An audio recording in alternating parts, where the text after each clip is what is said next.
Elders, I'm really happy to see Albert Huffstickler is in here, and he meant a lot to me. And also, I love this poem called "The Suit," so I'm going to share a Huff poem I dearly love. It's called "The Suit." It's on page 94 if you want to read along. There's a certain kind of suit that never was new.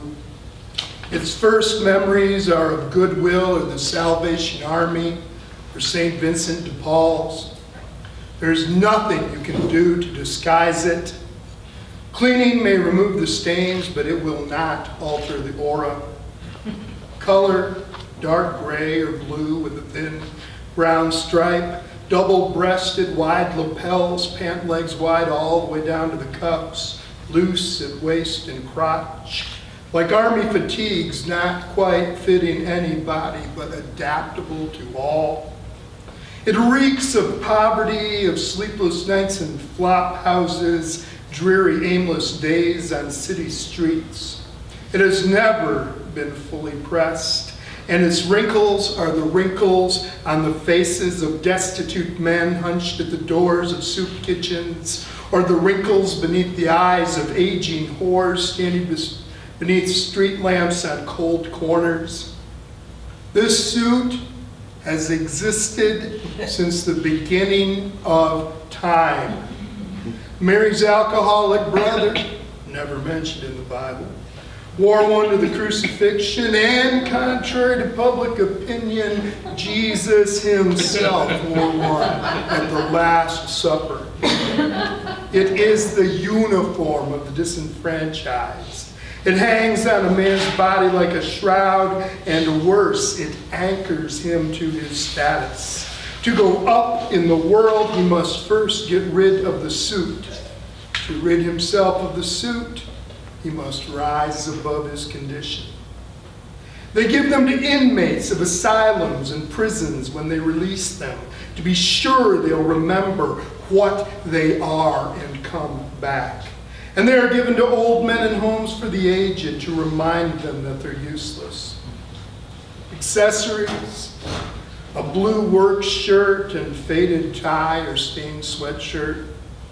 On the sockless feet, brogans or worse, somebody's discarded dress shoes, laces knotted and re-knotted, insides lined with cardboard to protect the feet where the soles have worn through. There you have it. The ensemble of poverty, instantly recognized in any country in the world.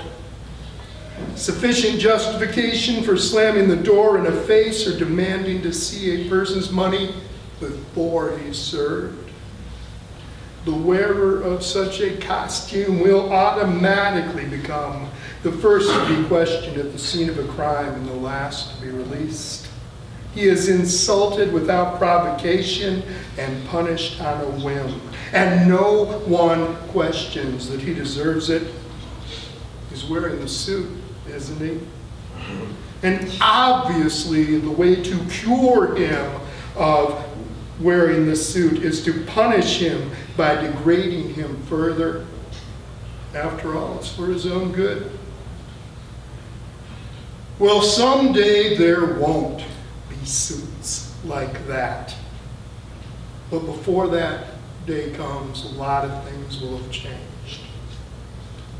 The mighty will have been brought low and the humble exalted. And for a long time before it vanishes, the wearer of that suit will be honored wherever he walks, as though he were wearing the robes of a king.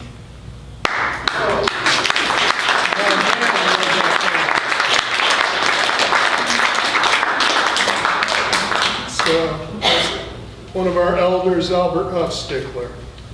And so this is a story called Junkyard Thaw, a magic moment in which we had both snow and was wandering about in a junkyard, so good times, right?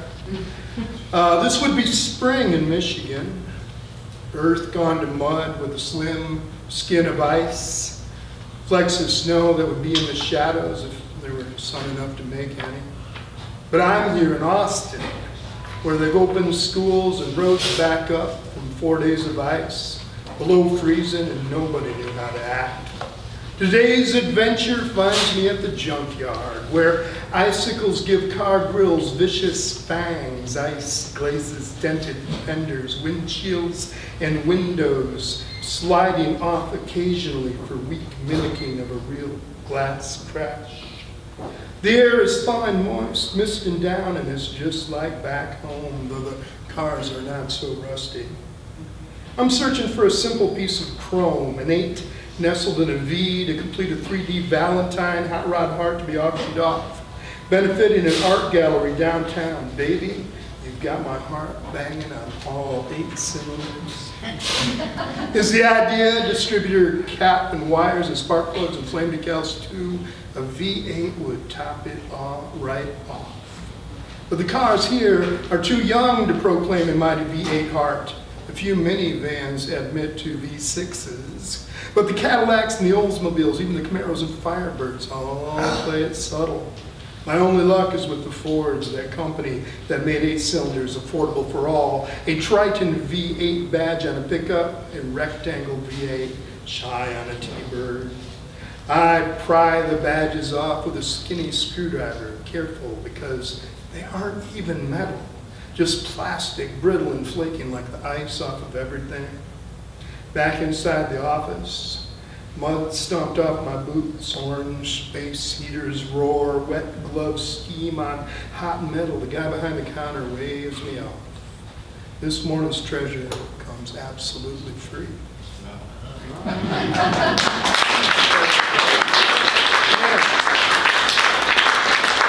So, 2 quick bonus poems. More hot rod stuff. If I ever get my car done, I'm going to focus on a collection called Hot Rod Golgotha, which comes from Howell and Allen Ginsberg wrote. They drove at breakneck speeds down old highways to reach their hot rod Golgothas. Golgotha Hill, place of a skull-shaped hill, a hot rodder heaven of redemption, where it all pays off. The work to get the money to get parts, the finding of parts, the scrounging of parts, the connecting of automotive accoutrements, the work once you get the parts to fit them all together in strange new ways like nobody has done before, and form follows function, insatiable beauty, only to hit the road, hit it hard like a skull bone, like a free road agent, taking your agency into your own, wrench twisting, hammer banging, flame torch cutting, grinding, sanding, polishing, shining hands, a traverser of the boulevards, answering to no man, hot rubber on velvet, dark soft asphalt, gasoline vaporizing in the air, combustion chambered and shaped, has higher compression, harder than any bone skull gear has, grinding out the road song, so long death. Song, escape velocity within 8,000 RPM, punctuated by dashed yellow lines until every single bit beyond the essential peels away like the skin off a skull where it's all left behind. And then I'd like to close with a nature poem, every word of which is absolutely true. This happened a long time ago. It's called Mockingbird at Enchanted Rock. And I wasn't hip to mockingbirds yet and what all they could do, and it was deeply amazing.